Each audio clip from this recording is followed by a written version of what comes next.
too bright. Gotta change that.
Okay. Got all that done.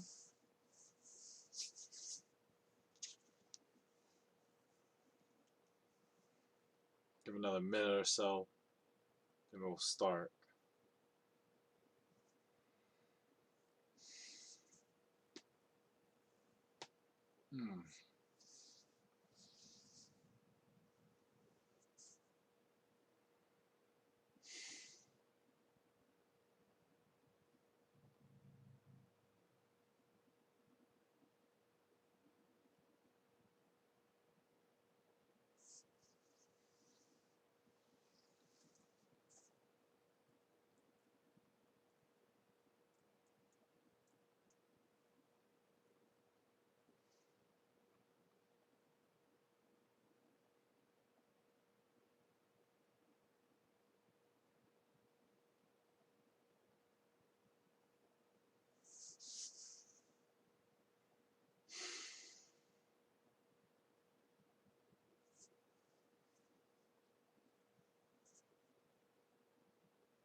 Alright, let's get started.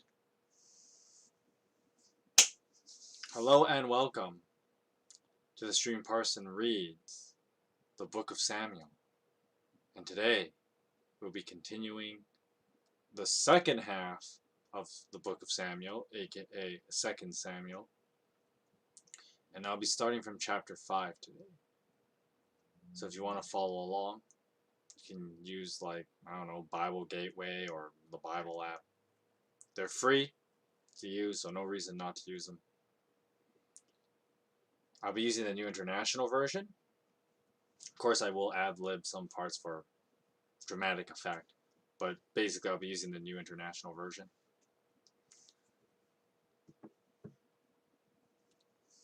But before we start, I will start us off with a quick word of prayer. So let's just bow our heads for a quick moment. Heavenly Father, we thank you for this day, and we thank you for this time that we have to read into your word and to continue reading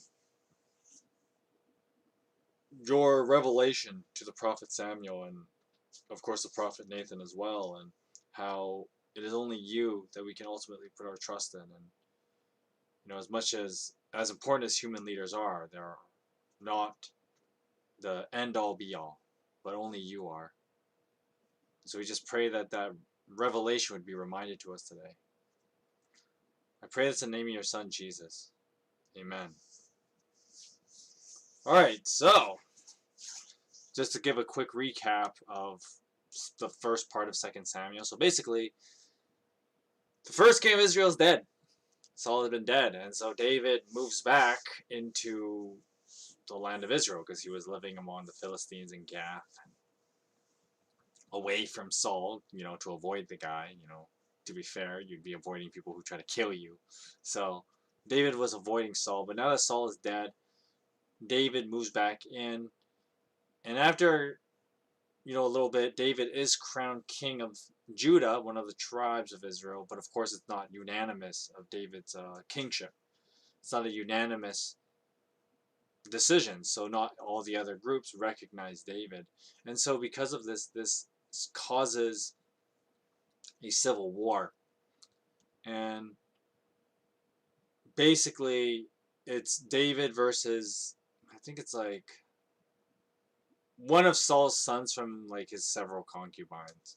And so there's this war between them. But of course, as the war escalates, David only gets more powerful as the kingdom of Saul is basically at an end. Okay, so chapter 4 was where we left off last week. And in that chapter, what happened was Ishbosheth or something. I think that's the guy's name. Ishbosheth. He's like the grandson or something of Saul. And basically he's assassinated. And then David gets really mad because he doesn't like using such underhanded tactics, right? And of course, you know, David was hoping that this war would come to a peaceful resolution as opposed to all this assassination stuff. So David ends up killing the assassins, which is kind of the funny twist in the story, right? Saul's family is basically assassinated, but then David kills all the assassins. So that's kind of where we ended off in chapter 4. So now we begin in chapter 5, where David is going to be king. Oh, excuse me. He's going to be crowned king, not just of Judah now, where he was back in chapter 2, but now he'll be recognized throughout the entire land of Israel as the king of Israel.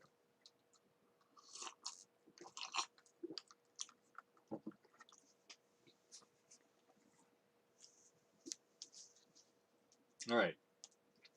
Chapter 5. So all the tribes of Israel came to David at Hebron and said, "We are your own flesh and blood. In the past, while Saul was king over us, you were the one who led Israel on their military campaigns. And the Lord said to you, 'You will shepherd my people Israel, and you will become their ruler.'" When all the elders of Israel had come to King David at Hebron, the king made a covenant with them at Hebron before the Lord, and they anointed David king over Israel. Now David was 30 years old when he became king, pretty accomplished for a guy his age, and he reigned for 40 years. In Hebron he reigned over Judah 7 years and 6 months, and in Jerusalem he reigned over all Israel and Judah for 33 years. The king and his men marched to Jerusalem to attack the Jebusites who lived there. And the Jebusites said to David, You will not get in here. Even the blind and the lame can ward you off. For they thought, David cannot get in here. But, nevertheless, David captured the fortress of Zion, which is the city of David. Hey, Saiyan21, welcome to the stream. No, we just started. I just basically gave a quick recap of the first 4 chapters of 2 Samuel. But other than that, you didn't really miss much. Anyway, on verse 8. So on that day, David had said, anyone who conquers the Jebusites will have to use the water shaft to reach those lame and blind, who are David's enemies. That is why they said, the lame and blind will not enter the palace. So David then took up residence in the fortress and called it the City of David. And he built up the area around it, from the terraces inward, and he became more and more powerful, because the Lord God Almighty was with him. Now Hiram, I think it's pronounced Hiram, king of Tyre, sent envoys to David, along with cedar logs and carpenters and stonemasons. And they built a palace for David. Then David knew that the Lord had established him as king over all Israel, and had exalted his kingdom for the sake of his people Israel. Now after he left Hebron, David took more concubines and wives in Jerusalem, and more sons and daughters were born to him. Now these are the names of the children born to him there, in Jerusalem. Now to him there were born Shemua, Shobab, Nathan, Solomon, Ibhar, wow, dyslexia, Ibhar, Elishua, Nepheg, Japhia, Elishama, Eliada, and Eliphalet. That's how you say that. Now when the Philistines heard that David had been anointed king over Israel, they went up in full force to search for him. But David heard about it and went down to the stronghold. Now the Philistines had come and spread out in the valley of Rephaim. So David inquired of the Lord, shall I go up and attack the Philistines? Will you deliver them into my hands? And the Lord answered him, go, for I will surely deliver the Philistines into your hands. So David went to Baal-perazim, and there he defeated them. And he said, as waters break out, the Lord has broken out against my enemies before me. So that place was called Baal-perazim. The Philistines abandoned their idols there, and David and his men carried them off. Once more, the Philistines came up and spread out in the valley of Rephaim. So David inquired of the Lord, and he answered, do not go straight up, but circle around behind them and attack them in front of the poplar trees. As soon as you hear the sound of marching in the tops of the poplar trees, move quickly, because that will mean the Lord has gone out in front of you to strike the Philistine army. So David did as the Lord commanded him, and he struck down the Philistines all the way from Gibeon to Gezer.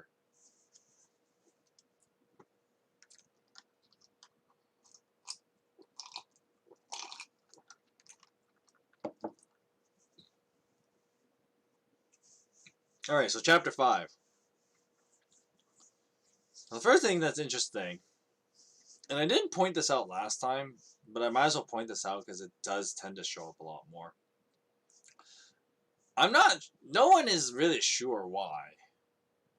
I mean, we can come up with our own ideas of why this is the case, but in 2 Samuel, there's this interesting writing thing that the writer does. where when it addresses David from a narrative stance, it tends to use the king, like the words the king, right?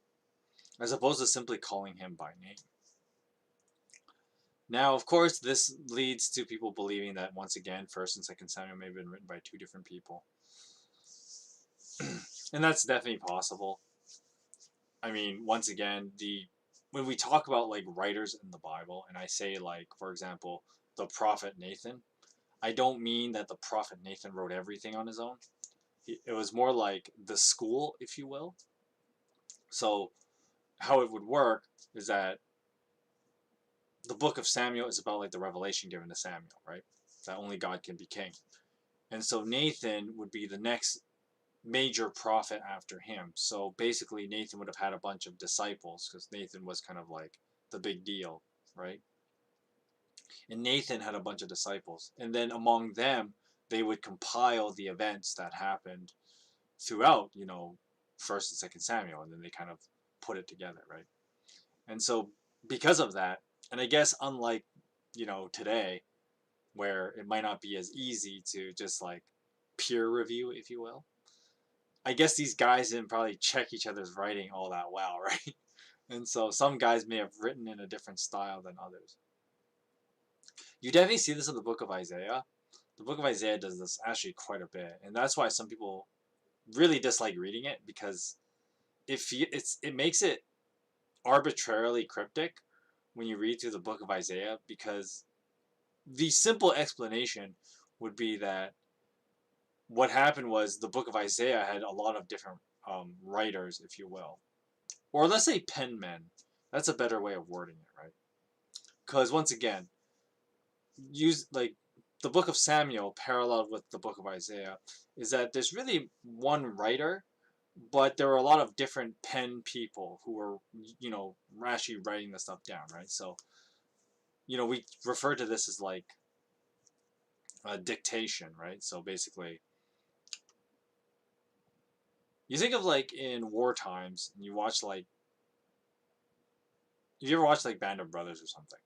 And the sergeant guy's talking, and there's the guy on the typewriter, and he's typing, right? And he types what the sergeant is telling him. And so it's that kind of thing, right? That's, I guess, when you're a higher up, you don't have to sully your hands with actually writing stuff down, right? You just say something, and then people write you what you say, right? That's the epitome of power, right? You just have to talk, and everyone else does what you say, right? And so, but basically, that would have happened with, the writer of the book of Samuel, right? So let's, for argument's sake, say it was the prophet Nathan, and then he would just say stuff, and then his students would just pen all this stuff down, right? But of course, not all of them would write the same way, right? And you notice this in the book of Samuel, where it does this weird, like sometimes when it talks about David, it will use his proper name. It will say like, well, King David this, or David that, or whatever. But then there are other times when it simply refers to him as the king. It doesn't refer to him by name, although we know who the Bible's talking about. So it's just a weird stylistic thing to point out. Does it really have much bearing onto the rest of what 2nd Samuel is saying? Well, not really. Because once again, the Bible assumes you know. And to be fair, all the more reason to think of like the book of Samuel as one book is because there's certain context clues that you should just be able to figure out whenever the Bible says like this person or that person. And it never uses proper names. And there's other parts where 2nd Samuel will do this. But the context assumes you know. And so I guess the Bible didn't feel the need to write proper names every single time, right? And I mean, to be fair, a lot of languages do that. We don't always use like proper nouns every time we're telling a story, right? We just say, well, we start shoving in the pronouns, right? And we assume that the listener knows what we're talking about, assuming that the listener's been paying attention the whole time, right? And so that is just a stylistic thing. But one of those funny things to think about is that, and the Bible's notorious for this, but the Bible's not the only like offender of this, if you will. But when it does that kind of stylistic writing, you know, thing, right? It's easy to deal with when we're talking to each other. Let's say like you're telling your friend a story about like you going out to the mall or something, and you tell the story, and then you start the story with like, okay, this was the objective of the story, right? I went to the store to buy X, right? And then you start shoving in pronouns. You don't refer to everything by its proper name. You just say, well, and then the thing, I got the thing, right? But we know what you're talking about because you already mentioned it early in the story. So, but one of the problems, and this is a problem that the Bible has, lots of written texts have this problem, is that like the written text will maintain this speaking technique, even though it's actually really annoying to read. Because if you're reading it, sometimes you need to go back and check the context again, so you know what the Bible's talking about, and really any text that does this. And it's annoying when you read it, but when we do it all the time when we tell each other like, stories, right? Story about your day or whatever, right? So I just wanted to point that out because starting from chapter 5, the book of Samuel especially gets really notorious for this. Because it will keep doing this kind of thing where like you have to think of Second Samuel as if like someone were telling you this, right? Because of course a popular belief and you know studies in ancient literature, and of course understanding Jewish history as well, there was the exilic period where they got abducted basically by the Babylonians, and then after them there was moving back and forth between the Persians and whatever, right? And then throughout that time, the exilic period, there wasn't really a lot of written text, at least not from the Jewish people, right? Because they were obviously the minority, and so a lot of their stories would have been done as like oral tradition. It's not that different, and this is, oh my god, I can't believe I have to actually use this illustration, but like it's not that different from like you think of a lot of indigenous cultures in like Canada. It's kind of the same thing going on here, right? Where there are a lot of stories that they have, and they talk about the experiences, and a good example is like the trauma of the residential schools, right?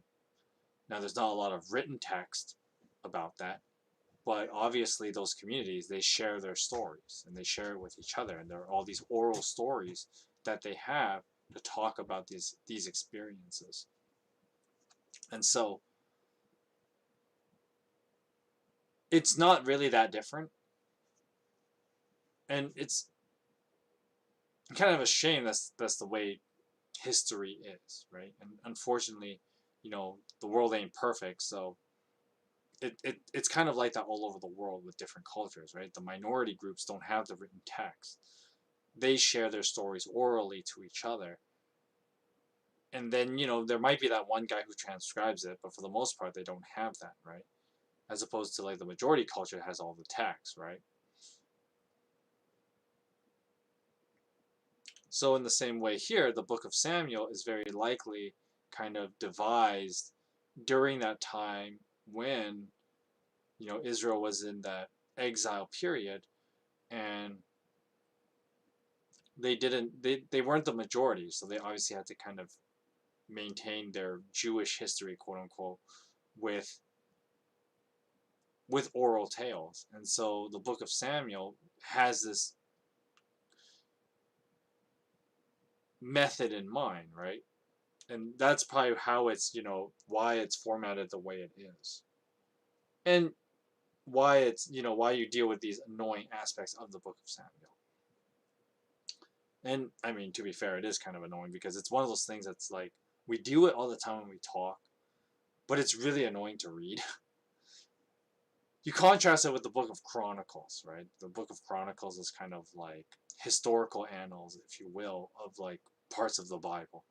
And so if you read through the Book of Chronicles, it actually sums up stuff almost all the way back from Genesis, but it obviously retells a lot of the stuff from the Book of Samuel and the Book of Kings. But in the Book of Chronicles, it's a lot more formalized. You can tell that the writing is very formalized, and so of course, many Bible scholars would talk about how like it was the post-exilic writing, right? It's obviously post-exilic, duh, right? But when you read through like the Book of Samuel and the Book of Kings, it doesn't have that, and it has a lot of that more oral tradition style, along with its annoyances, at least when it comes to in written form.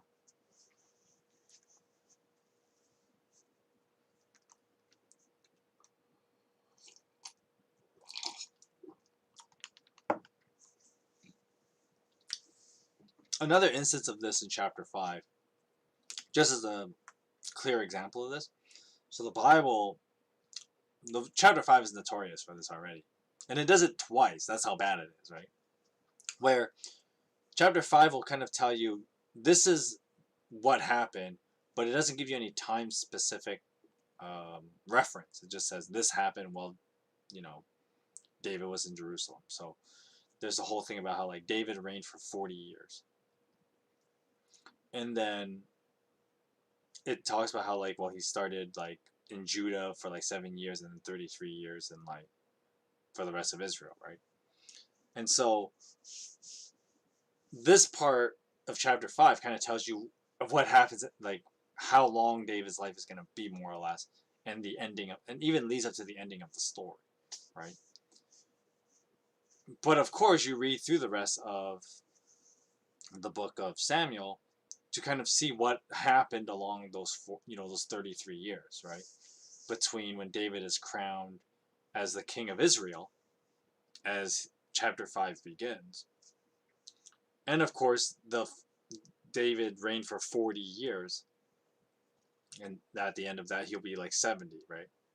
Give or take. Or actually, no, it'd be like 63. Because when it said he was crowned king of Israel, he was 30. And he reigns as king of Israel for 33 years.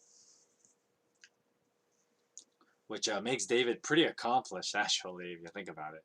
I mean, that just shows you he's just like majorly badass, right? Like he's already been a combat god, basically, for like years prior to this, right? So who knows, like 7 of those years he's already moved back to Israel, right? And the whole civil war with Saul, so 23. But then that means all that stuff we read in 1 Samuel was before he was 23 years old, right? I mean, that's pretty accomplished.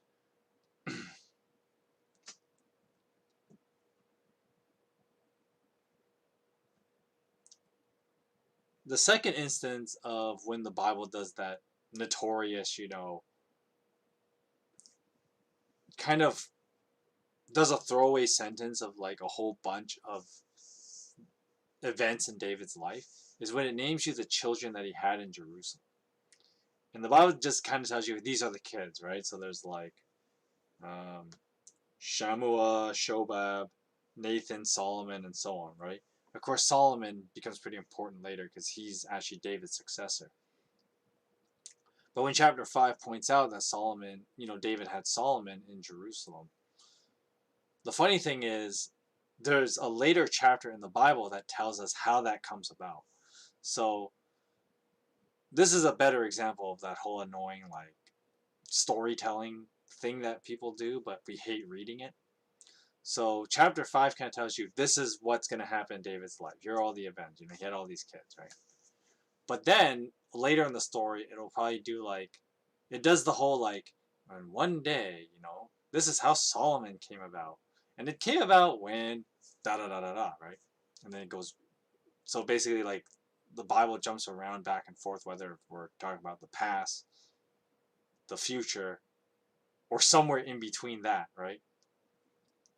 And so, because once again, this is how we, like, when you're telling a story, you don't really view time as being relevant because on the one hand, everything is the past, right? From the perspective of the storyteller, everything's part of the past. So you can just kind of tell the events as they, as you see relevant, right? And time is not really like a big deal.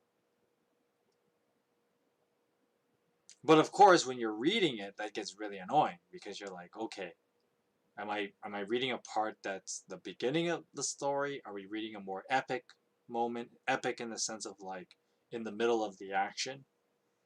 Or are we reading like some guy in the future who's going to tell something in the past, right?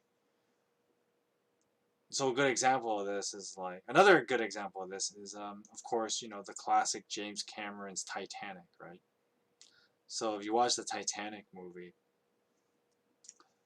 technically the bulk of the movie is actually a flashback because Rose as an old woman tells the story of the Titanic, right?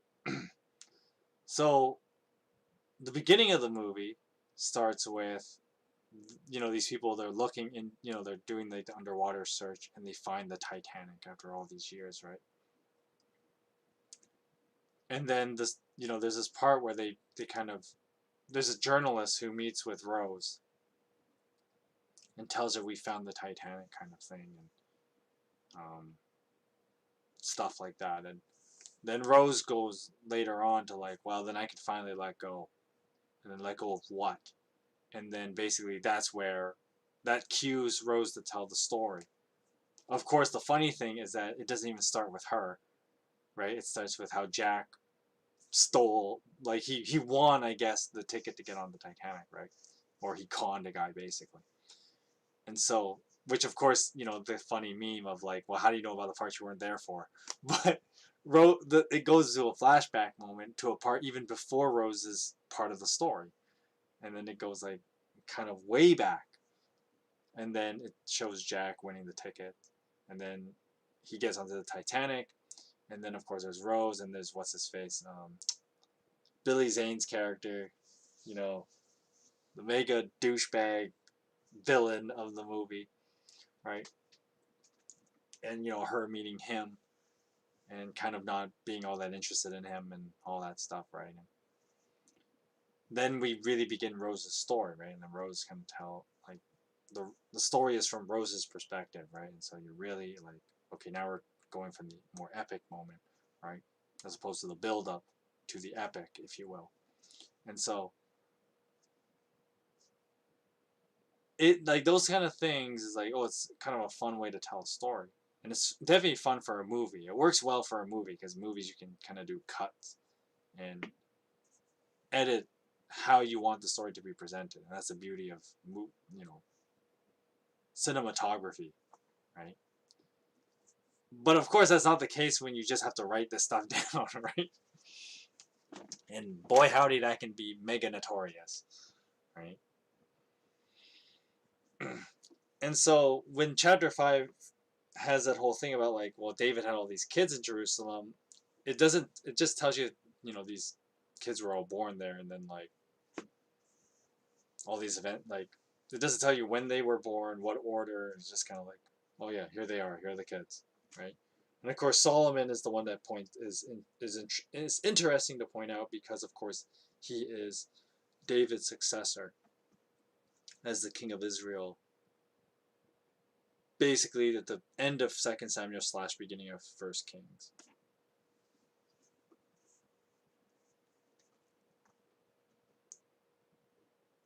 Not much else to really talk about here. Just more narrative stuff about David fighting people because that's what he's good at.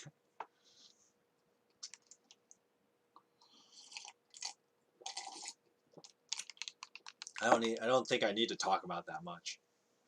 We know David's good at kicking people's asses, so the Bible just tells us that again. And that's the end of chapter 5. Okay, moving on to chapter 6.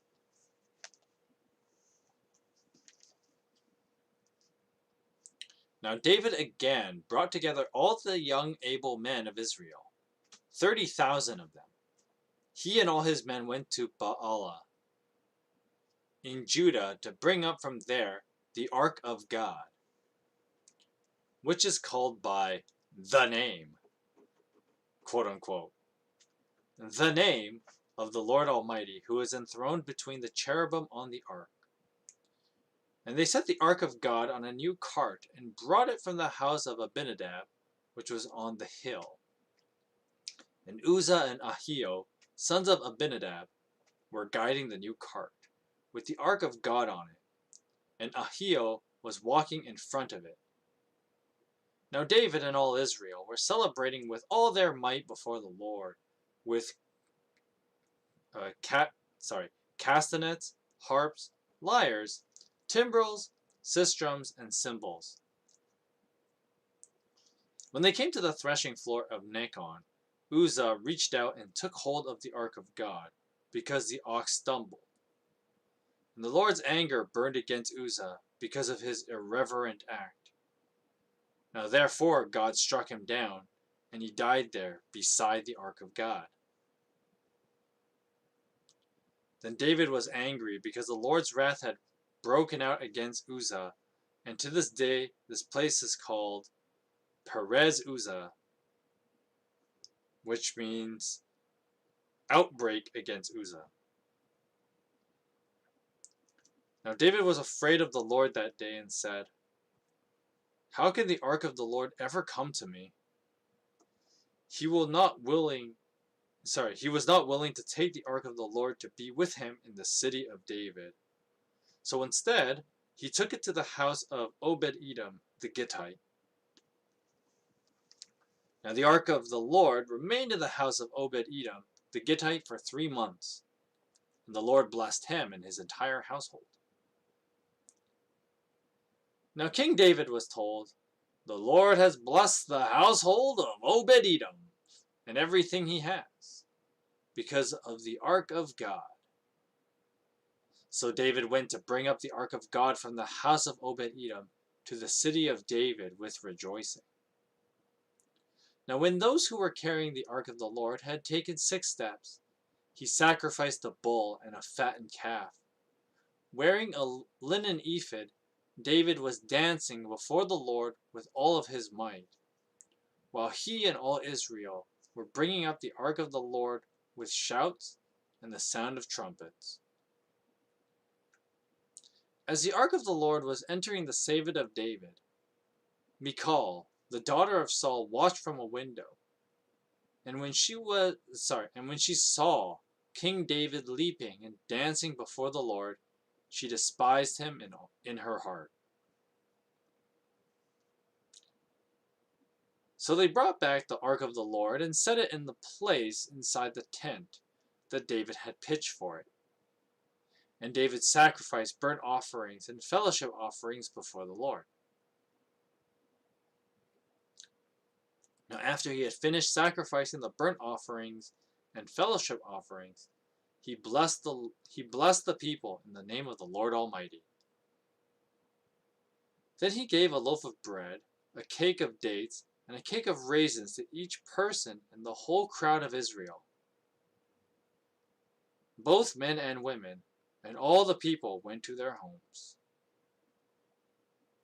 Now when David returned home to bless his household, Michal, the daughter of Saul, came out to meet him and said, "Oh, how the king of Israel has distinguished himself today, going around half naked in full view of the slave girls of his servants, as any vulgar fellow would." And David said to Michal, "It was before the Lord who chose me rather than your father or anyone else from his house when he appointed me ruler over the Lord's people of Israel. I will celebrate before the Lord. I will be even more undignified than this, and I will be humiliated in my own eyes. But by these slave girls you spoke of, I will be held in honor." And Michal, the daughter of Saul, had no children to the day of her death. Oof. All right, so chapter 6 is a very interesting chapter. Actually, this is a this is a very interesting chapter. So basically, it starts with the basically it's mainly about David bringing the Ark of God to the city of David, and a lot of things happen here. There's quite a bit to unpack. So first, we have basically the Ark had been chilling out in some place, and it's been there for a while, for years basically. And David's like, well, why don't we move it to the city, right? And so, sounds like a plan. They start moving the Ark of the Covenant to the city, and there's an accident that happens, right? Where I guess one of the oxen stumble, and the box starts falling over, and a guy tries to brace the box. But I guess the weird thing about this passage is that, like, yeah, he's trying to, like, save the box, if you will. But then, of course, that is viewed as an unrighteous act. And so the guy dies for it. He dies for trying to save the ark from falling over. Now, of course, a lot of people would scratch their heads and go, what? Why would God do that? Right? Why would God kill a guy for trying to help him out? I guess you could say, right? You know, because the idea is that the Ark of the Covenant has like God's presence in it. So you could kind of make that argument. But I think the answer that the Bible hints at of why this was kind of the wrong thing to do was because, how do I put this? It was kind of pompous to think that, well, a man needs to take care of God, right? That's kind of a pompous thinking, right? I mean, what place does man have to think he can take care of God? I mean, he's God, right? But maybe that's the only real answer I have. The Bible doesn't really give much else other than, like, well, you're supposed to always be careful around the box, right? And so perhaps, you know, you don't need to worry about taking care of the box in some regard, right? If the box is going to fall over, just let it fall over. It'll be fine, right? I mean, if it has God's presence in it, you would think so, right?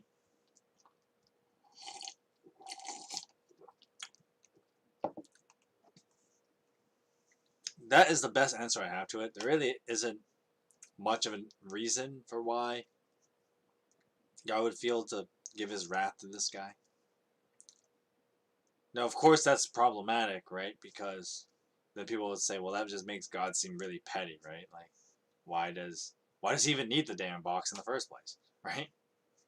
And if that's the case, you know, having this box, right?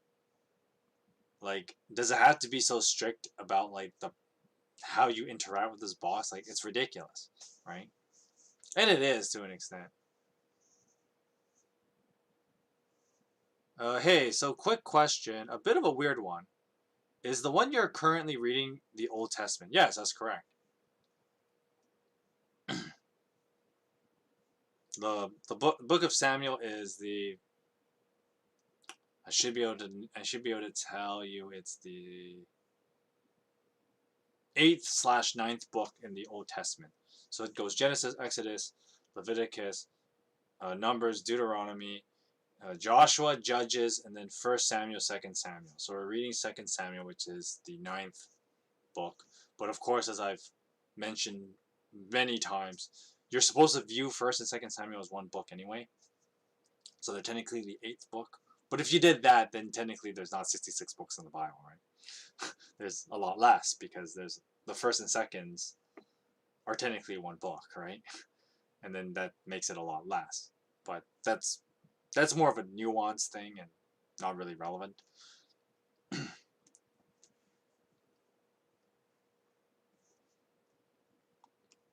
And it really doesn't matter in the grand scheme of things. Of course, I also talked about why I think the Bible translators and the compilers felt the need to separate the two halves of Samuel. And I've already made a whole spiel about that. You can check that out in last week's video because I talked about a lot about that there.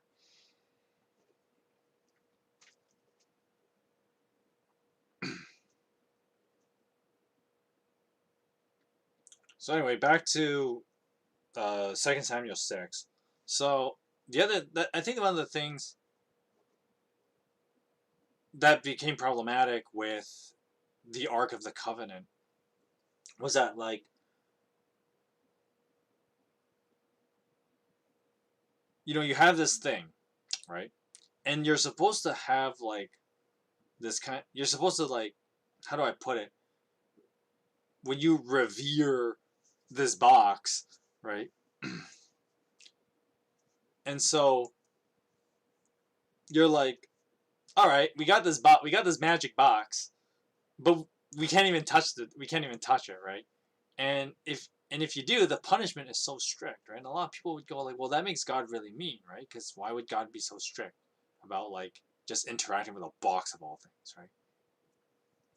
But of course, the other thing too. Now you gotta take this with a grain of salt, because I know I know some Christians hate this kind of approach, but I'm gonna use it anyway. And it's that this isn't like an exclusively Bible thing, right? The Bible's not the only, book that does this. There's a lot of other mythologies that do the exact same thing about, like, the forbidden box archetype. And the forbidden box archetype, a lot more people are more familiar with Pandora's box, right? In Greek mythology, Norse mythology has the chest of never ending winter, Wow, never ending winter. Norse mythology has. The Chinese have the jade chest, which then the Japanese also use, like, something that's basically the exact same thing as the jade chest. So there's the jade chest. There's trying to think of other versions. Basically, in these mythological stories, there's a magic box that you're not supposed to touch, let alone open. But there's always that one dumbass who has to open the damn box, right? And every mythology has it, and basically in those mythologies, it's always the explanation of why everything goes wrong, right? You just all right. Do I plan to read the new one eventually? We'll see, because I might even jump around, right? Because, I mean, the Book of Samuel is just always a great one to read and to do a study on, because I feel like a lot of people don't know the Book of Samuel very well, and it bothers me. So, I mean, I might jump back and forth. I might even do the Book of Acts at some point, because the Book of Acts is probably my favorite to read and to talk about. So, we could do the Book of Acts down the road. We'll see. Just asking since I got the new one myself, like one of those small, like, only the New Testament Bibles. I mean, they're great for, like, giving out to people to get people introduced to Christianity, but of course you got to read both the Old and the New Testament. But as I always say at the beginning of these videos, like, you just go to BibleGateway.com and just get a free like, just use the free Bible online, or the Bible app on your phone, right? It's free. There's no reason not to use it. I mean, I use it all the time, right? Because it's just easier to use the Bible app. Like, sure, on stream for style purposes, I actually use a physical copy, but most of the time, most of my Bible reading is done, like, on my phone nowadays, right? Because it's easier. Yeah, there's a lot of those, right? Like, I have, like, probably a couple of those kicking around. Um, because they're easy to just give out to people too, right? Like, imagine if you tried to give out, like, a whole book to someone, right? It'd be kind of awkward just to give out the whole book to somebody, but, well, I shouldn't have done that because now I lost my spot. There you go. So, and it has the Psalms in it, and the Psalms are always great to read, right? I mean, the Psalm would be a fun study, but that one would be pretty tricky to do.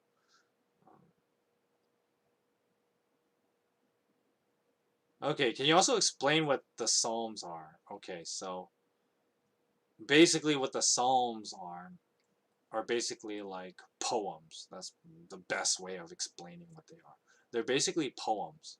And the idea of what okay, let's put it this way. All psalms are poems, and not all poems are psalms, because a psalm is a type of poem in regards to man's relationship with God. That's kind of the best way to explain what a psalm is. Now, I use that wording carefully because some of the psalms are praises. Those are the popular ones. Those are the ones that are played on Sunday morning at church, right? The praising God psalms, right? And that's all great and all. But of course, in the book of Psalms, as you read them, there's actually a lot of very somber stories. Sorry, somber poems, right? A lot of them have to do, like, for example, a great, like, what's the word I'm thinking of? Um, it's like it's like totally different. Like, these two chapters are totally different from each other. So Psalm 23 is a psalm a lot of people know. It's the famous, "The Lord is my shepherd, I shall not be in want. He leads me by still waters, he leads me to green pastures." I totally reversed that. He leads me by green pastures and leads me by still waters.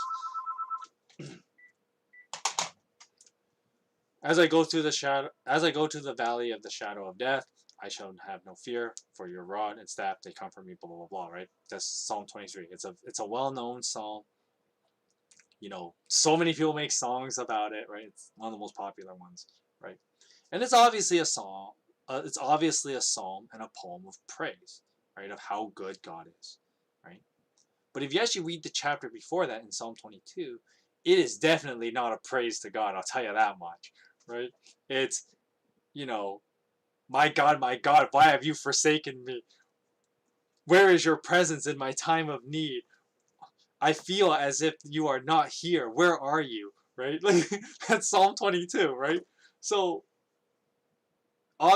they're both poems, and but they're very different poems. But the consistent theme between them, which I think is the general way to define a psalm, is a psalm is a poem in regards to people's relationship with God. Now, of course, but of course, when I use that broad definition, we have psalms that are not in the Bible because people make new poems, right? That is about that, right? People and their struggle or their praise of God, right? I mean, if you think about it, um, you know, there's Amazing Grace, the famous song, right? Song. It's a psalm as well, right? It's a poem about how good God is and how generous He is to love people like us, right? That's Amazing Grace in a nutshell, right? And it's a popular song, but it's obviously a poem, right?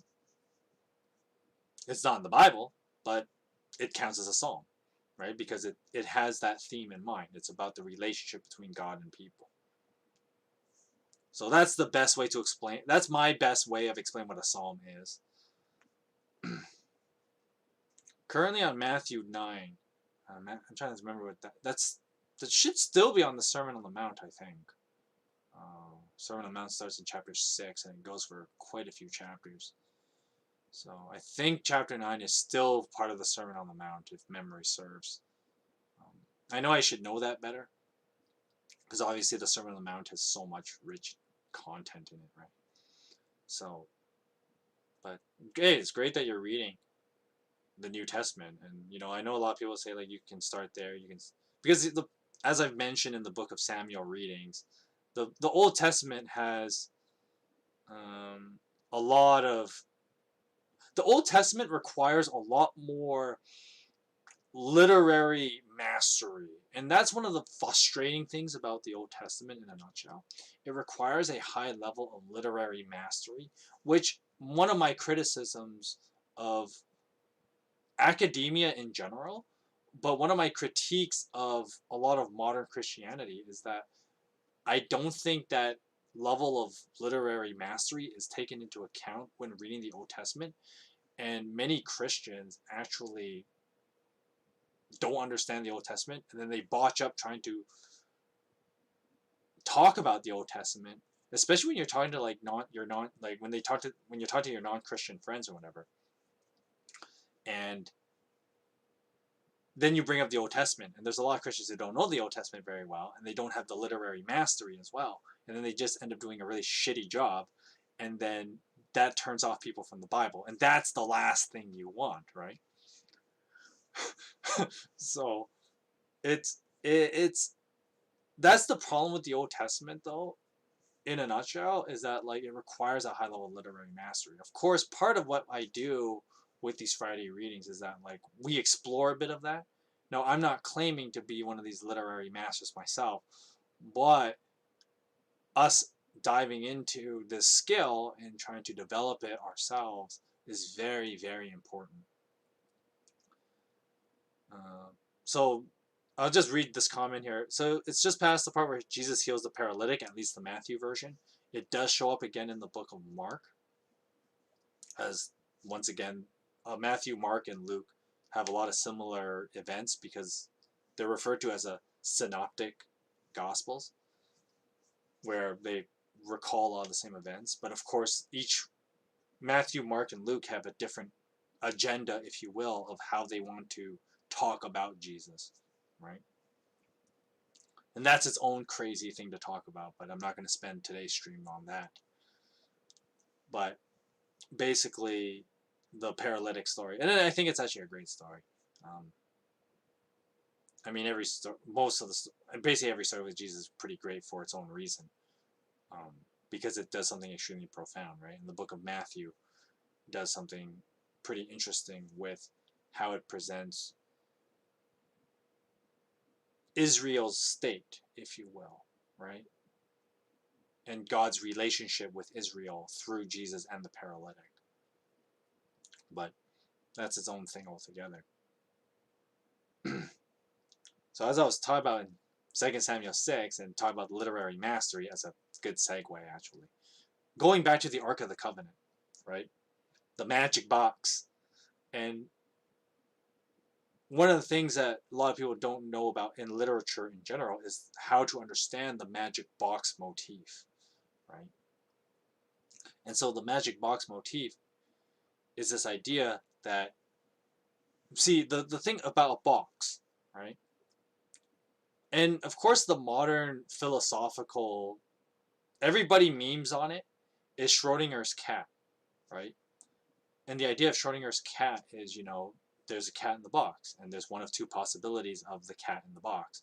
Either the cat is dead in the box, or the cat is alive in the box. And both are true until you open the box, right? That weird philosophical paradox. That's Schrodinger's cat in a nutshell. I know I totally dumbed it down there, but that's basically what it is, right? So the box, think of boxes in general in life, right? So boxes are about, they do two things. One, they're about storing and containing things, right? They store and contain things. So when you think of the Ark of God as a box, right? And this is where we get that funny theological joke about putting God in a box. Well, the idea of the Ark of the Covenant is that God does that to himself, right? He puts himself in the box. It's weird to think, right? And of course, there's the Schrodinger's cat element with the box, right? So, as I've mentioned many times in the past, and this is definitely, we see this a lot more in the book of Exodus, is that, with God being the giver of life, he's also the taker of life. So, of course, with God, there is the life and death. So, using the Schrodinger's cat illustration, either God is going to bring wrath and death, or he gives life and renewal. Because God obviously does both.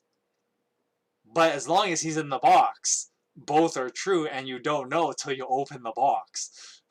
But of course, that is not for man to decide, right?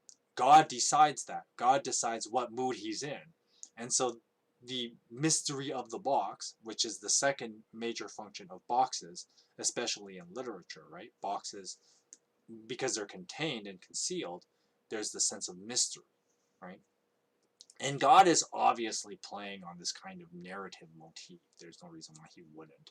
I mean, I'm sure he gets off on it in some regard, right?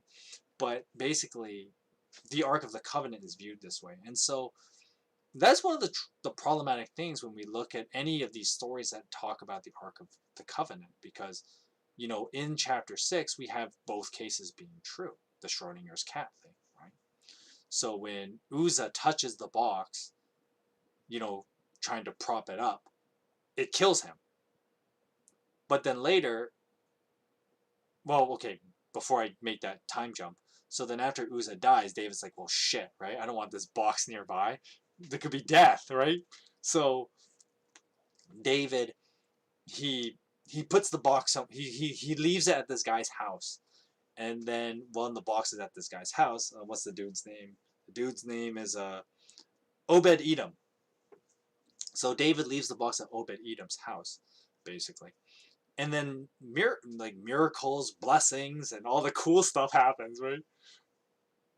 And then after David observes it, he's like, whoa, I want the box again, right? And so it's interesting that, the Ark of the Covenant performs this function. And this is not just, the Bible doesn't do this, isn't the only one who does this, right? I mean, this is a mythological motif, right, of the magic box. And of course, when you put magic in front of something, there's something, extraordinary about it. It's more than just a box, right? And so going back with the Ark of the Covenant and the magic box motif that it shares, there's that interesting dynamic of life and death, right, in regards to the box. And of course, the reverence that Israel is supposed to have is that since, God is literally, the giver and taker of life, if he has a magic box, you better be, reverent of it, right? You better know your place in regards to the box, right? And so it's very interesting that chapter 6 explores this again and brings back the magic box, motif with the Ark of the Covenant. And it's interesting, right? Because even though God lowers himself, if you will, and contains himself, if you will, in this box, then there's still that, like, well, this is still God we're dealing with, right? So there's a sense of you've got to be reverent of the box, right? And it's just an interesting thing that the Bible actually does this, and why it's even important here. But of course, there's something else that's important that the box does bring up later. We'll see when we even get there. That's like not to the Book of Kings. But within chapters in 2 Samuel chapter 6, there's the other factor of course, the box later is used for pushing the narrative, right, in regards to David. And we actually see more of who he is as a person, right? So let's talk about David as a person. So I know a big, weird transition, right? Talking about the magic box, and now we're talking about David as a person. So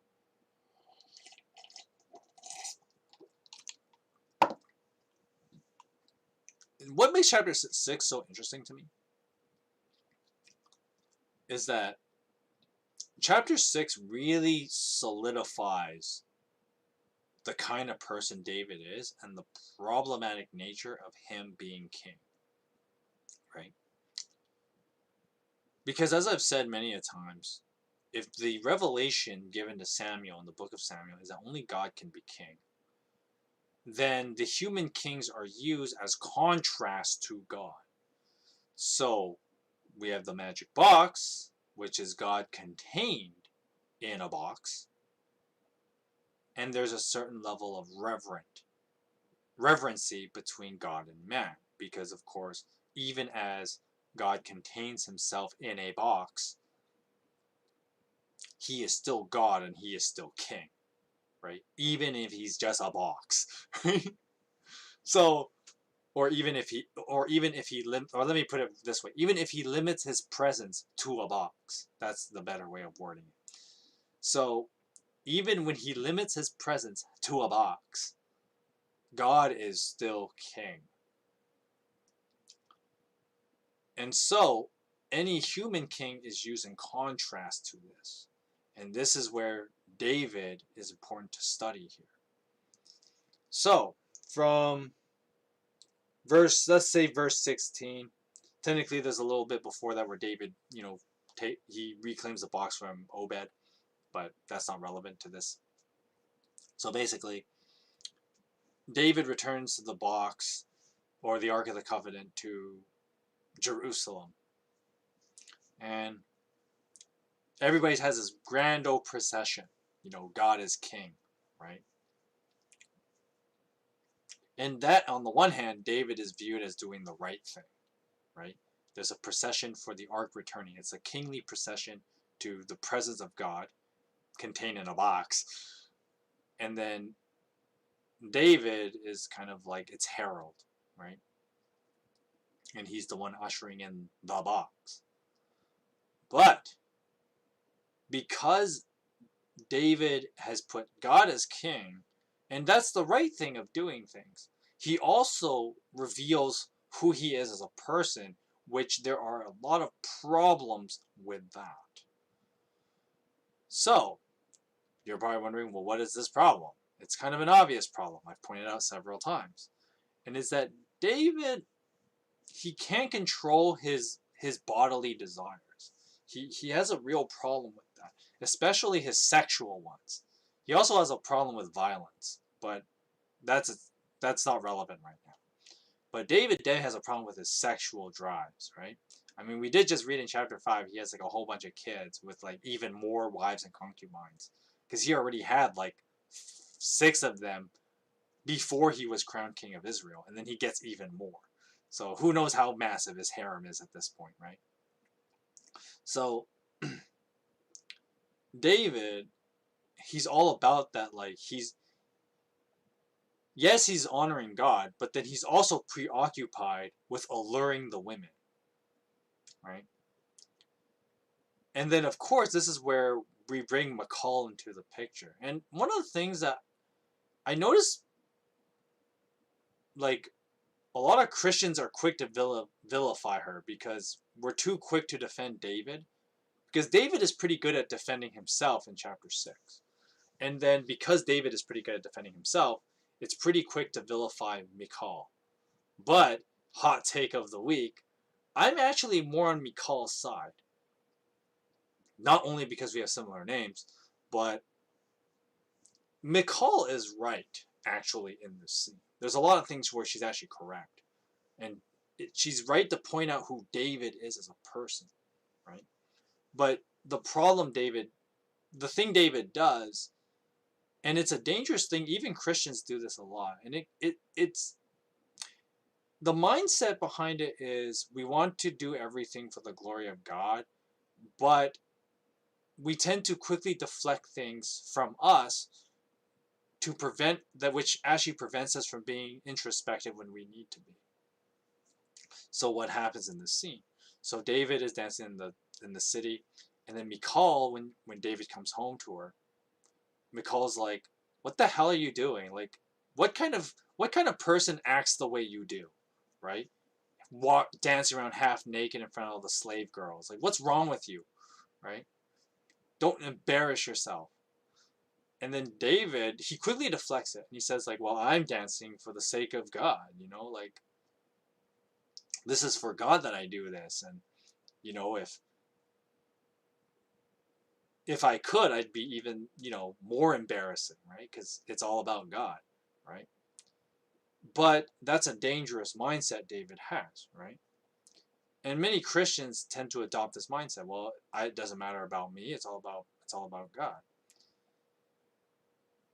Which is true in most cases, because one thing that the problem we end up here is that David is not being introspective and doesn't see the slippery slope he himself as a person is on. Because once again, if we want to contrast God being king in the form of a magic box, and then David as a human being, there's this interesting contrast where, like, once again, the box doesn't need to defend itself, right? If people touch it, they're going to die, right? God's presence can take care of, God can take care of himself, right? His presence can make a box kill people, right? God doesn't need to be protected, but David's heart does. And that's something a lot of people tend to forget about this scene. And Michal tries to do that with David. She tries to call him out and say, check your heart, right? But David thinks that he has to protect God, similar to Uzzah. He thinks he has to protect God, right? But that is where David starts going down a slippery slope. And this is the interesting contrast of like God being a good king, being the only king, really. And David, he can't be a good king because he's a bad person. Of course, once again, we can't be too cynical about bad people. Like, we can't have people be kings because all people are bad. That's a very cynical view. That's too cynical of you. And nothing would ever get done in the world if nobody trusted in human leaders, right? But with any human leader, there's that high level of accountability that's needed. And David disregards that.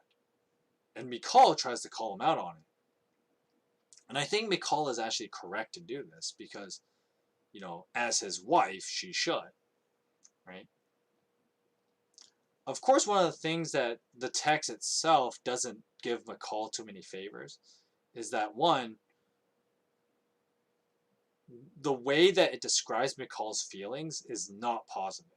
So when Michal sees David, she despises him in her heart, which is never a good way to describe somebody, right? If you to despise someone in your heart, like basically it's pointing that Michal she's a bad personality, right? That's an easy way to read that passage. That does not win Michal any points, right? And so many people are quick to defend David because David's like saying, well, I'm doing this for God, so it's totally fine, right? But David is not checking who he is as a person. He's not checking his heart, right? And he's too preoccupied with protecting God, even though we know God is more than capable of protecting himself, as we read earlier in chapter 6.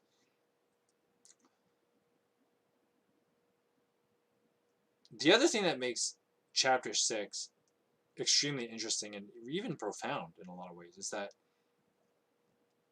if it's one of those things that, like, in hindsight it's easy to detect, and okay, I'm going to assume you don't have spoilers ahead of what happens later in the story of David here, but you actually start seeing something. This is a build-up, right? And I've kind of mentioned this already. David, he's going to do some terrible things, right? And when David does these terrible things, people think, well, how did this come about, right? And there's some obvious things. Within the chapter, David does these bad things, but it doesn't just happen overnight, right? David doesn't start from a pretty decent guy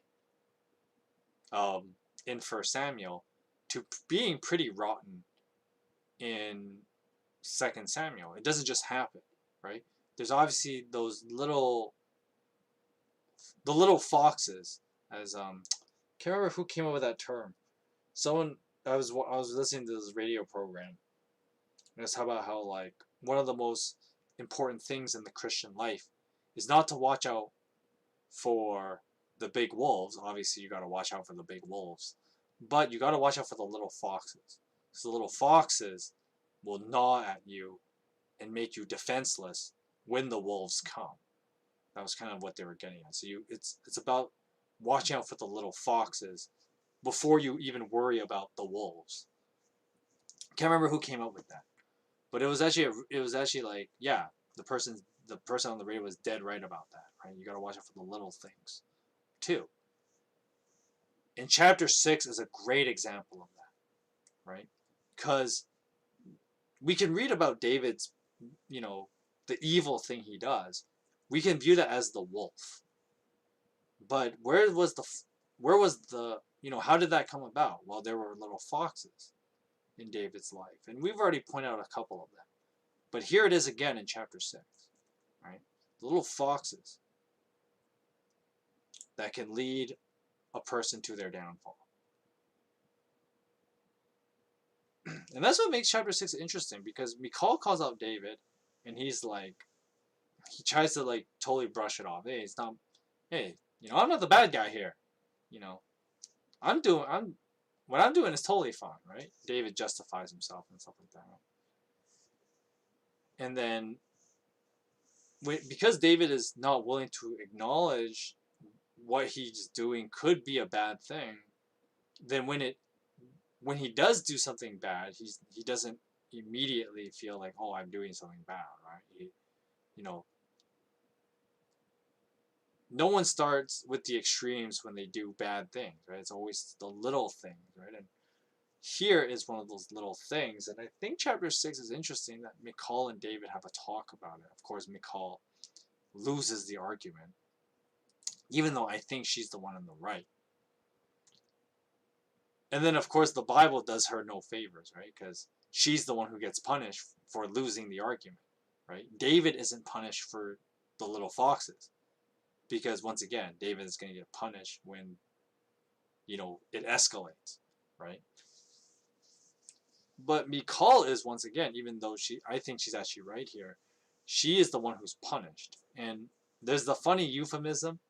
I always love laughing about this euphemism in chapter 6 here.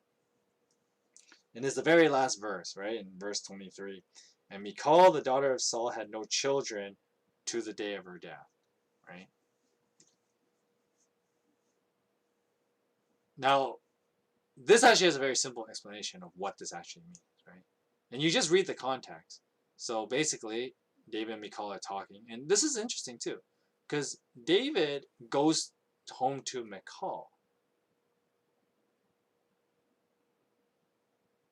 which is interesting to think about. Now, this is David we're talking about. What do you think he was going to do when he came home? He was going to have sex with Michal. But Michal ends up pissing him off by calling him out on his shit, right? And so, when the Bible says, well, Michal had no children, basically, the Bible used a euphemism, and it's a hilarious one at that, where it's like, and David got mad at her and stopped having sex with her. Just oof, right? This poor girl. And of course, with that being said, you just feel bad for Michal, right? Because first of all, what was it, like 3 chapters ago? I think it was chapter 3 or something. I'm just gonna look it up. It's chapter 3.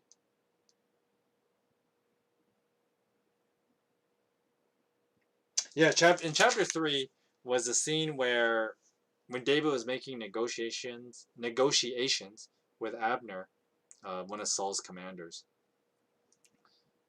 and David was like, "Well, give me Michal, my first wife, back, right? Before you can even make negotiations with me." And so Michal was taken from the life she was living to go live in David's home,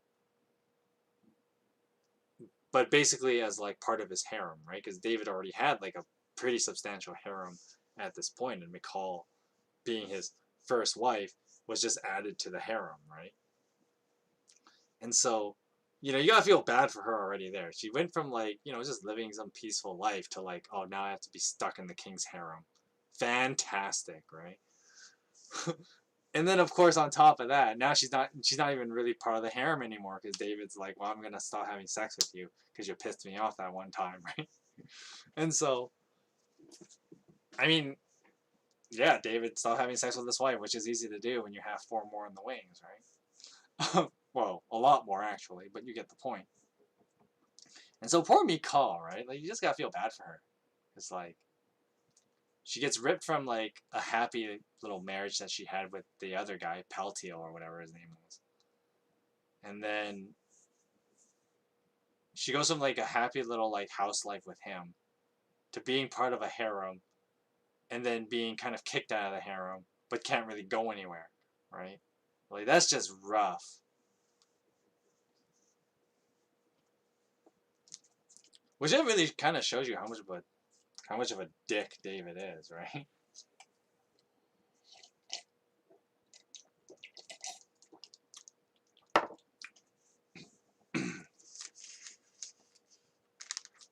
But yeah, chapter 6 is interesting in that regard, right? And I know that's what I'm saying today is a very different take from what most people would talk about with this chapter, but of course I think it's one of the reasons why people don't talk about this chapter very much, because it's actually really dicey in general, right?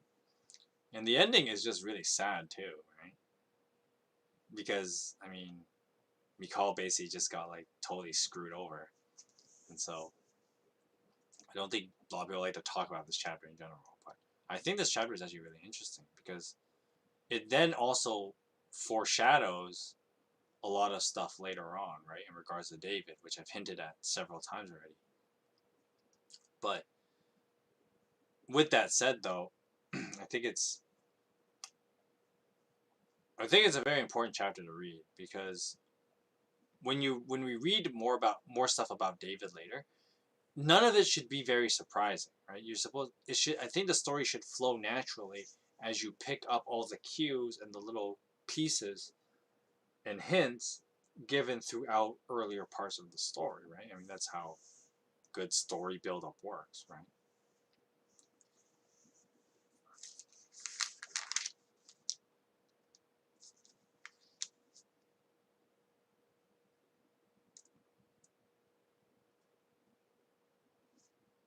Okay, we're gonna read 2 more chapters and then we're gonna finish.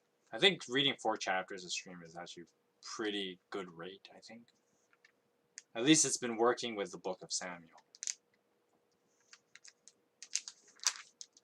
So we're gonna move on to chapter 7.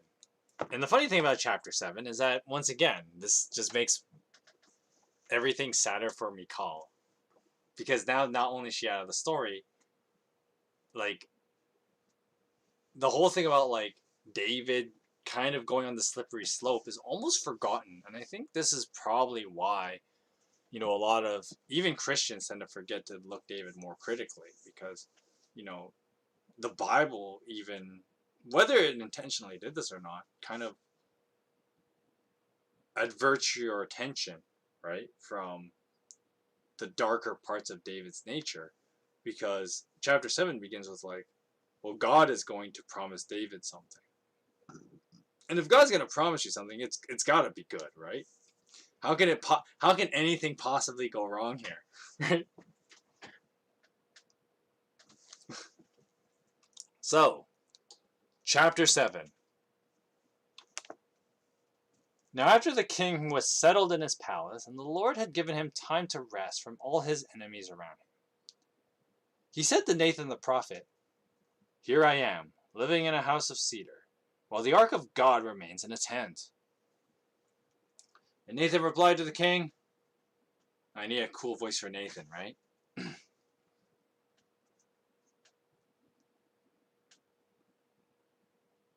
Hang on. So I gave Samuel David Hayter's voice, so I can't use that one again. I need a cool voice for Nathan. Because Nathan is like, he's Samuel's successor, so he's got to be pretty cool, right?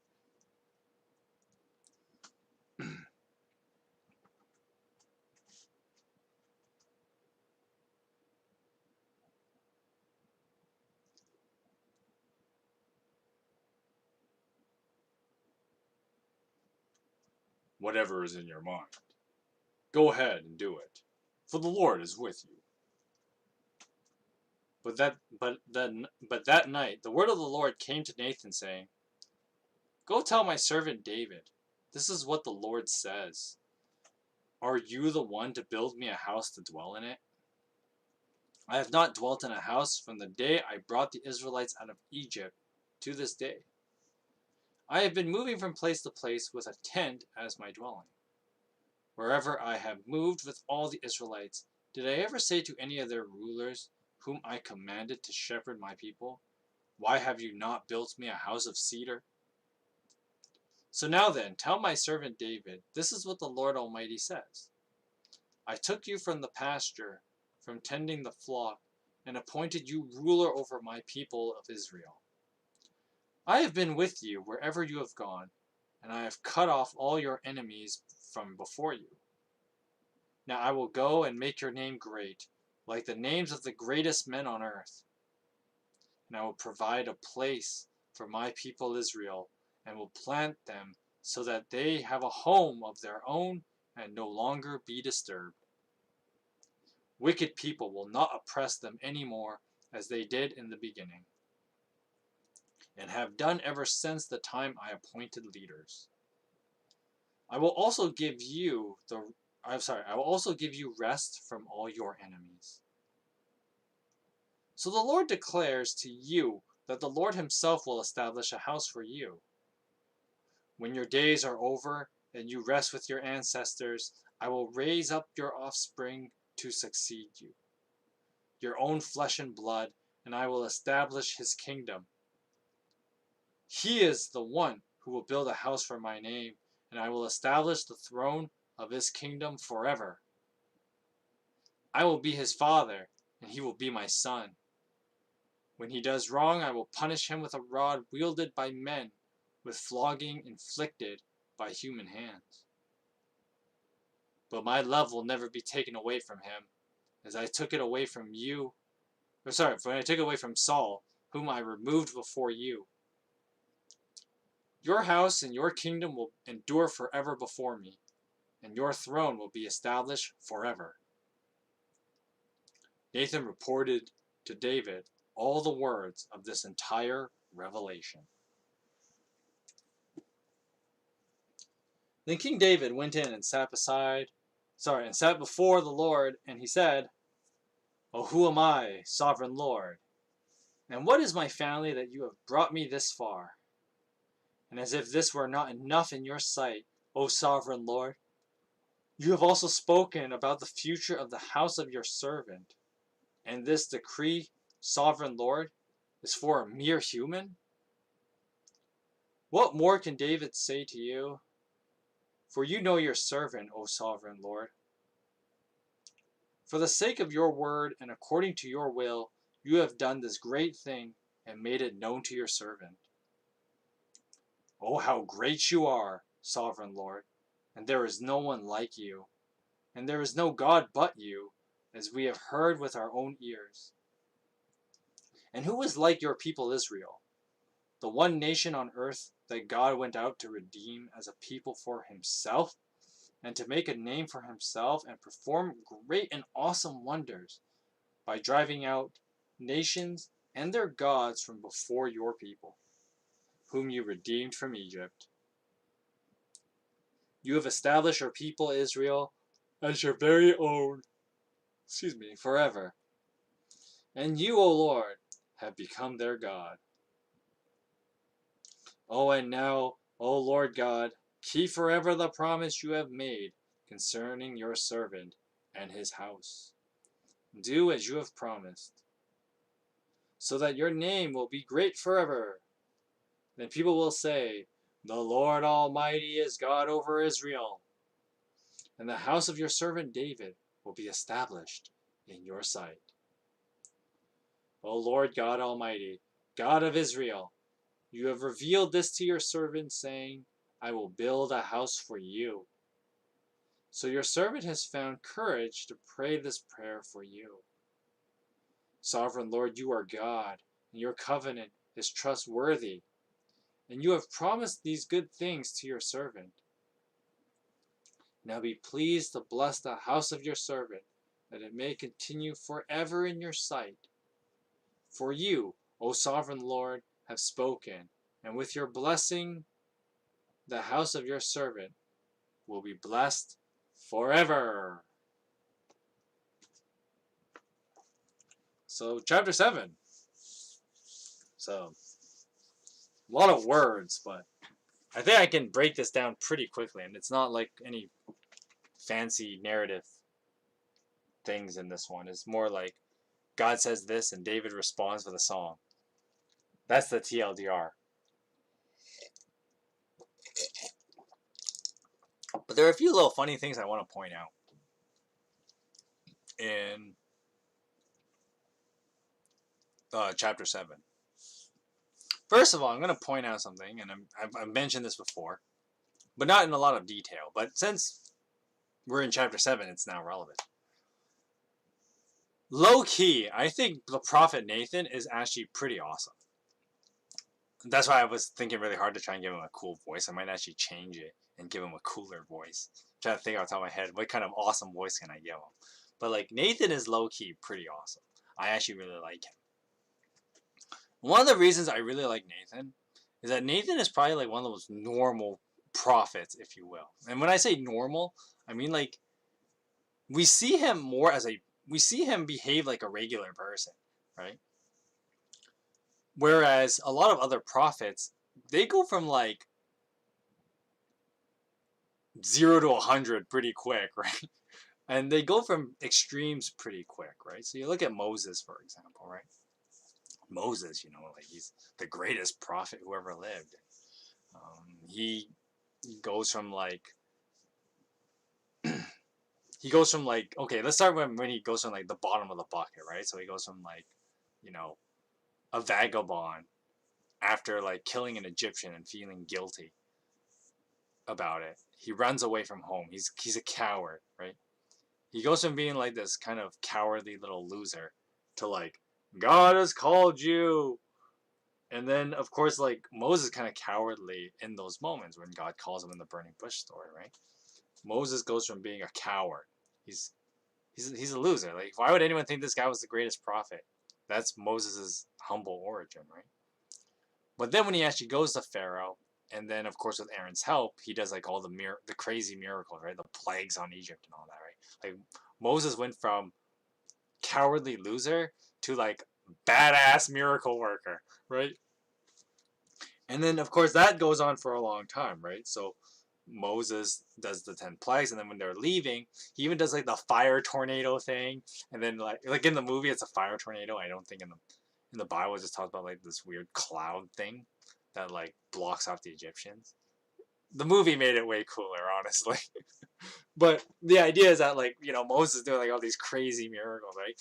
Parting the Red Sea, the most famous one Moses is known for, right? Parting the Red Sea, right? Moses, like he's pretty badass, right? And then all of a sudden, he goes from like badass prophet to like, oh, he starts whimpering and, oh, what do I do? What do I do? I don't know, right? When Israel, the people of Israel start complaining because they're like, oh my God, there's no food. We're going to die out here. And Moses goes, oh no, what do I do, right? And so Moses goes from like extremes pretty quickly, right? And then of course after that, God does the whole manna thing, and then Moses gonna do more miracles, and then like so Moses has like super highs and he has super lows, right? And then not even just him, right? Elijah is one of the other great prophets, and he goes from like extremes pretty quickly, right? He goes from like there will be no rain for years because of your idolatry, and then like Elijah's pretty badass, right? And then he goes to just like live like a bum for a while, right? He just kind of lives in like this brook, and he does nothing. And he's really passive, and no prophet powers, right? He's kind of like a hermit. And he's kind of a bum. And then God calls us, all right, it's time for you to get off your ass, go confront the prophets of Baal. And then Elijah, like, he does like the crazy fire from the sky miracle, right? And then he's all like, yeah, like the Lord God he's with us, and kill the prophets of Baal, right? And then the queen Jezebel is just like, I'm gonna kill you, Elijah. And like those words, Elijah's just like, well, I'm out of here. And he's like all scared of her all of a sudden, even though he just like destroyed her prophets like the last chapter, right? And then Elijah goes from like his high of like killing the prophets of Baal to like suicidal even, right? Because Elijah's like, oh, my life is so miserable, right? Just because some evil queen decided she was just gonna threaten you, right? And it would be one thing if an evil queen threatened you in general, but I mean, this is Elijah we're talking about, right? He calls fire from the sky, right? Like a badass. But like Elijah goes through like these crazy highs and lows too. And there's other prophets like that. John the Baptist goes through like highs and lows, right? Most successful one of the most successful ministries, baptizing thousands of people, taking no guff from nobody, right? Calling out like Herod for like Was it Herod? I can't remember. I think it was Herod. He calls out Herod for like adultery and like John the Baptist being all badass, and then like, he gets thrown in prison, and he's just like, oh, did the Messiah really come? Was the person I thought was the Messiah? Was he really the Messiah? Like he starts doubting himself, right? And you know, like the prophets, a lot of the prophets have like these crazy highs and these crazy lows. Nathan is not like this. Nathan is probably the most consistent guy. He in a way he's like the most normal human being in that regard, right? Of course, the other thing too that makes Nathan very interesting. You know, with that being said, that Nathan he doesn't have these highs or lows because we actually don't see him do like all this crazy supernatural stuff. He doesn't perform any. He doesn't really perform any miracles. Not really. And he doesn't really tell the future. Well, he does once at the very end of like Second Samuel, but then like the only thing that makes him quote unquote a prophet is that one we have these like dialogue moments with like Nathan and God, and then of course there's a part where like Nathan gets to know stuff that he shouldn't know, but of course the argument is because God told him. So like, but Nathan is interesting, and I think he's pretty low key awesome, because what makes him so relatable is that he he acts like a regular person, and he's even wrong. He can even be wrong as a prophet because we don't see that with like Moses and Elijah. We don't see them being like wrong about something, right? Sure, they have their lows, like Moses being, you know, having anger management issues, and Elijah being suicidal, which are pretty extreme. Whereas Nathan, his quote unquote like flaws that he can be wrong about stuff, you know, like a normal person. And so I think Nathan is just he's so underrated because I think he's arguably the most relatable because of that. And we read in chapter 7 that Nathan he thinks one thing, and then he's actually wrong because God goes and corrects him basically, right? Of course, God is actually, you know, he doesn't get on Nathan's case for being wrong though, which is, you know, I guess it's better to be occasionally wrong like Nathan as opposed to like having your extremes like Moses and Elijah, because God gets on their cases about their extreme lows, if you will. Whereas like with Nathan, God's like, oh, I'm gonna correct you. You're gonna tell David this, right? But the funny thing is that like, oh, Nathan was actually wrong, and it brings up. I remember like doing an old study about how we even define prophets because one, they're not consistent throughout the Bible, right? Well, the only consistent element is that they talk to God, but everything else about them is pretty like arbitrary. So I remember like one guy was talking about how like, well, prophet has to do miracles. Well, Nathan doesn't do that, right? A prophet can have like if a prophet's words don't be or not. Sorry, let me word that better. If a prophet prophesies something and it doesn't come to pass, and they're not prophet. Well, Nathan doesn't really do that either, right? He does at the end though, but then of course it's not filled within his lifetime, so you can't really say that he did it. It's not like Moses, for example, right? When Moses said something and it ends up happening, that solidified him as a prophet, right? Same with Elijah. When Elijah said like, "Oh, it won't rain for like 3 years or whatever," it actually happened, right? So, like when that's what you know, some people would say is a criteria for a prophet, but Nathan doesn't fulfill this he doesn't fulfill this requirement. The only thing that Nathan does do with like you know superpower wise is that like he just knows stuff he shouldn't know, right? Because like the conspiracy was well hidden, but despite that, Nathan knew what the truth was. That's like the only time, right? That's the only real miracle Nathan does. And but then like that's why some people don't really pay attention to Nathan because he's not like spectacular like some of the other prophets. But I think he's awesome because like he's the most relatable because he's just a bro in a lot of ways. And I think what makes him interesting is that like he's his relationship with other people, like with David at least that we see is like it's a very believable one, right? That it's like yeah I'm a prophet and you're not, but you know we're we're still just regular buddies that hang out, have a drink, right? Talk about normal things, right? And so I think Nathan is pretty great for that, and I also appreciate where like Nathan is actually wrong, right? Because he he does do what normal people do, and something that I think people. It's funny to think of it this way, but like you think of like the average pastor, and people like talk. You expect pastors to act a certain way, but then like no, a lot of pastors just also ordinary people, right? And then when they do ordinary people things, people go like, "What?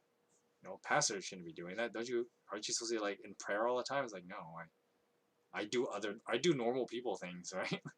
And that's kind of Nathan in a nutshell, and I like him because of that. Sure, he's not the most spectacular prophet, but I think he's interesting because of how relatable and how normal he is. And he doesn't go through any crazy highs or lows, so God never calls him out on it either.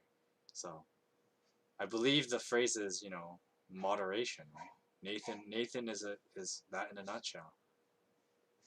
So I really like Nathan. And then there's parts later where Nathan is actually, when he does his more spectacular moment. He only really has one. Um, he's pretty awesome in regards to it, and I think that's what makes him a great character. Even though he's not as big as like Moses and Elijah, and no way he could be, but I think low key, Nathan is pretty great. I really like him, the prophet Nathan, because it's easy to get him confused with like David has a son named Nathan, but um, the prophet Nathan is he's a different guy, but he's pretty great. I like him. So as we read more about, like he'll show up a couple more times. He's not like a major character in a lot of ways, but every time he shows up, it's gonna be a grand old time because I love this guy. So Nathan, the prophet Nathan's pretty badass. That's the really thing I have to say about chapter 7. Is that like, yeah, it introduces Nathan properly. And as well, I mean, Nathan was around when like David got crowned as king, and Nathan was the one who did the coronation. But other than that, we never really saw him until here, right? We have this interesting part where like God just tells Nathan like, "Oh, tell David this," and God doesn't rebuke Nathan for being wrong about like when Nathan gives David his blessing, right? So Nathan's like, "Yeah, yeah, go ahead, build a temple for God. That sounds like a great idea." And then like God just goes like, "Oh, I don't want one." Not from David anyway. And so uh, it's kind of funny where like, yeah, God just kind of like, "Oh, you're wrong, Nathan, but just tell David this." Right? There's nothing harsh about it. Contrast with like Moses, right? Moses gets like his anger issue, right? He has an angry episode, and then God says, "Well, you're not going to the promised land because of your anger management problems," right? Like God doesn't do that with Nathan, so it's just an interesting observation.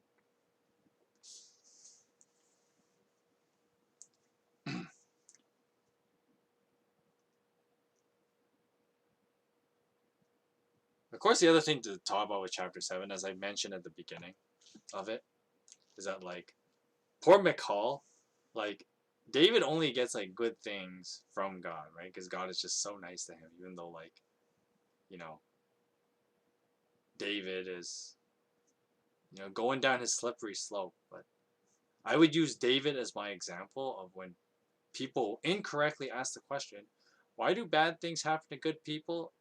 That's a that's a wrong question to ask, right? The real question is why do good things happen to bad people? And David is case in point, right? Why does God still give him all this stuff even though, you know, God knows David's got this serious womanizing problem, right? And yet God still wants to give David this promise and to do all this stuff with David's family, right? God still gives David those things, even though he knows that David's kind of a womanizing scumbag. So the real question is, why does God do good things for bad people? And David is included in that list.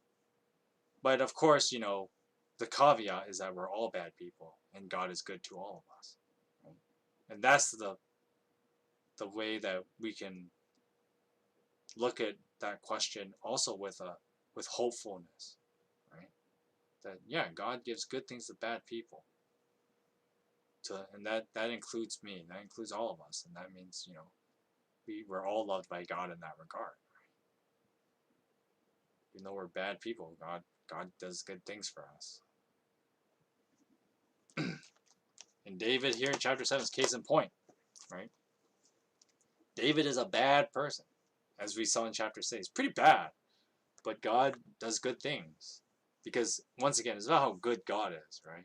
Not how bad David is, right? And then, of course, like as I pointed out, Nathan being wrong about something, and God is good, right? But that just shows how good God is, as opposed to how bad people are, right? It's not about how bad people are, because God doesn't. Well, it's not that God doesn't care about it, but more importantly, God's goodness overrides that, and that God is willing to be good and is good to us, despite the fact that we're bad people.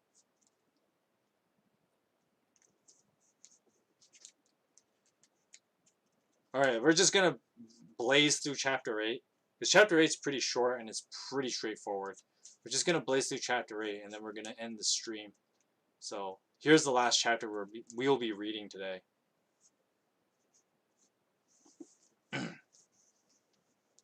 So in the course of time, David defeated the Philistines and subdued them, and he took Metheg Ammah from the control of the Philistines. Now David also defeated the Moabites. He made them lie down on the ground and measured them off with a length of a cord. Every 2 lengths of them were put to death, and the 3rd length was allowed to live. So the Moabites became subject to David and brought him tribute. So moreover, David defeated Hadadezer, son of Rehob, king of Zobah, when he went to restore his monument at the Euphrates River. David captured 1,000 of his chariots, 7,000 charioteers, and 20,000 foot soldiers. He hamstrung all but 100 of the chariot horses. That's gotta really suck for those guys. Basically, you're now an entire society of cripples. That sucks. But David being a bad guy, I guess, his little his love for violence, if you will, showing up again.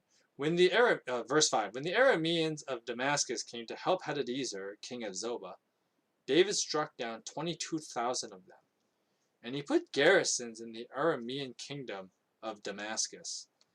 And the Arameans became subject to him and brought him tribute. The Lord gave David victory wherever he went. So David took the gold shields that belonged to the officers of Hadadezer and brought them to Jerusalem. From Tebah and Bethrohai, towns that belonged to Hadadezer. King David took a great quantity of bronze. Then Tow, king of Hamath, heard that David had defeated the entire army of Hadadezer. That's a fun name to say, Hadadezer.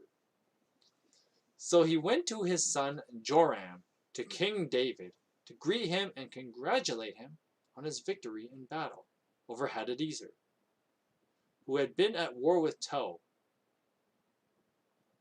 Now Joram brought with him articles of silver and of gold and of bronze. King David dedicated these articles to the Lord, as he had done with the silver and gold from all the nations he had subdued. Now Edom, Moab, the Ammonites, and the Philistines and Amalekites. He also dedicated the plunder from Hadadezer, son of Rehob, king of Zobah. That's a lot of guys David's been kicking ass. And David became famous after he returned from striking down 18,000 Edomites in the Valley of Salt. He put garrisons throughout Edom, and all the Edomites became subject to David. And the Lord gave David victory wherever he went. Now David reigned all over Israel doing what was just and right for all his people. Now Joab, the son of Zeruiah, was over the army. Jehoshaphat, son of of Ahilud, was recorder. Now Zadok, the son of Ahitub, and Ahimelech, son of Abiathar, were priests. Sariah was secretary. Benaiah, son of Jehoiada, went over the Kerethites and Pelethites, and David's sons were priests.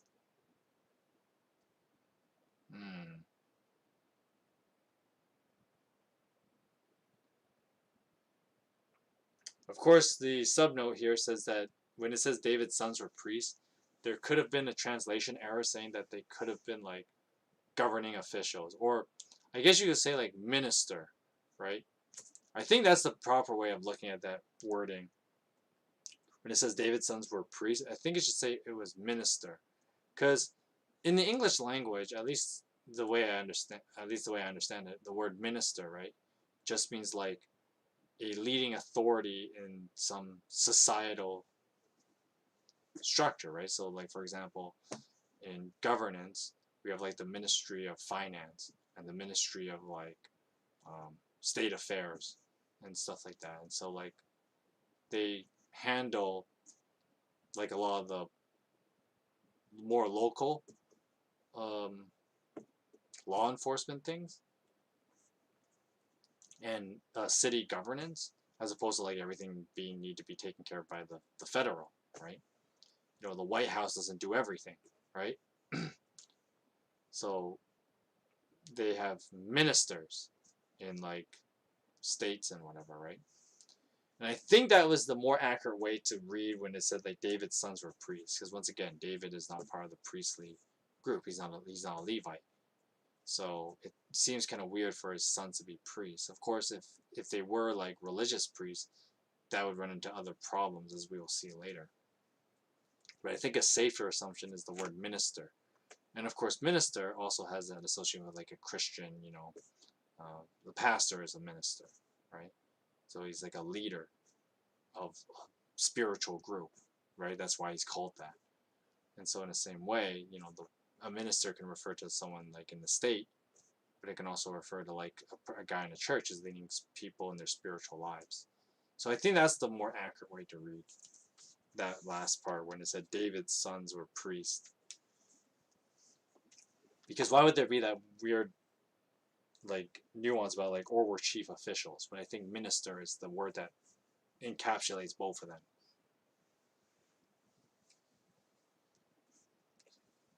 Well, I'm getting kind of tired. Let's just finish chapter 8 and then we're going to end the stream.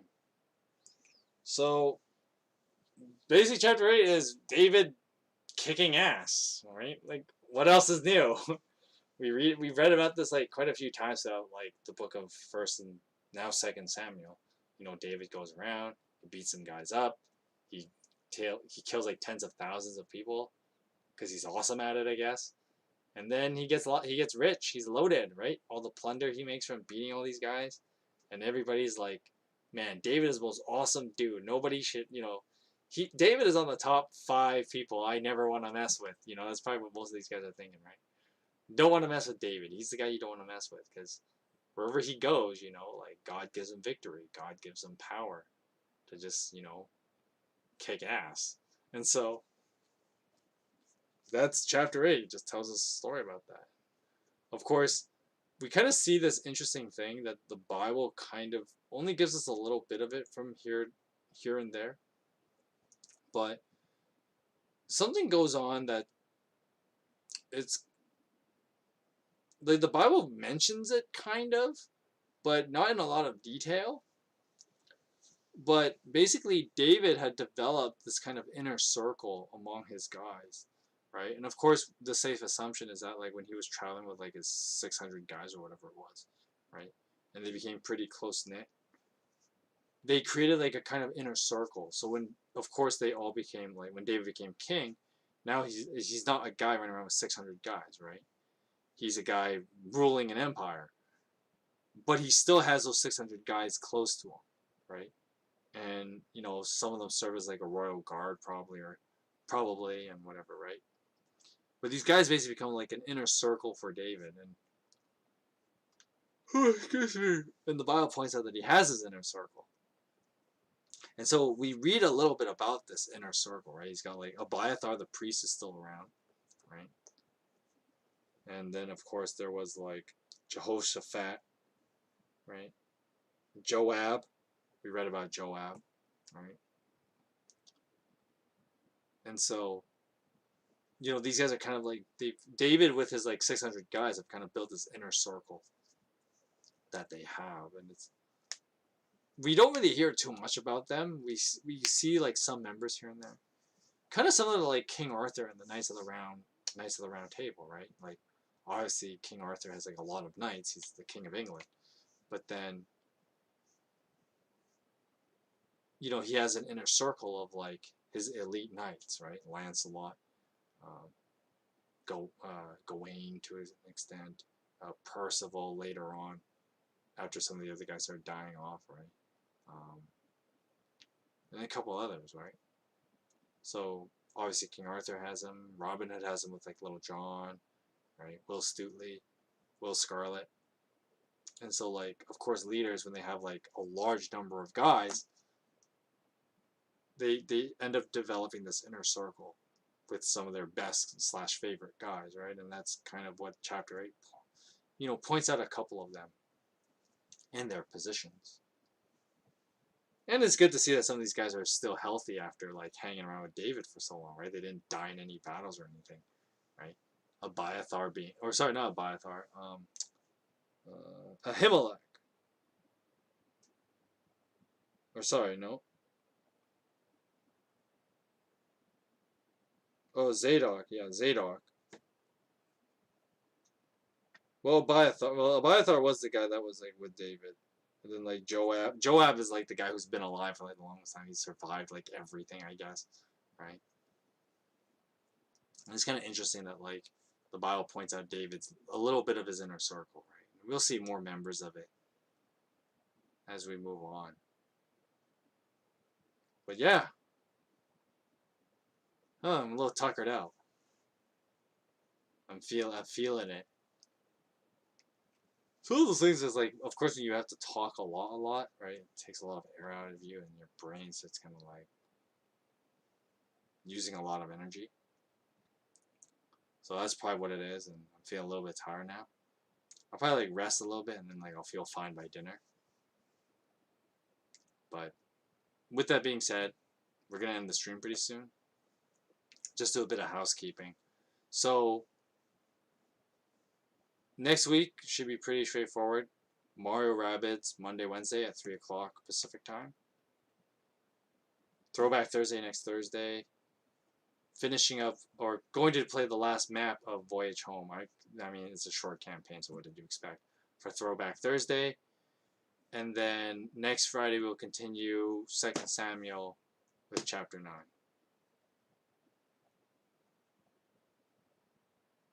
3 o'clock Pacific time, which is the safe number I go with. The safe time, anyway. But with that being said, this is going to be the end of the stream. Thank you guys for coming. I hope you guys enjoyed going through the book of 2 Samuel with me. Hope you guys learned something.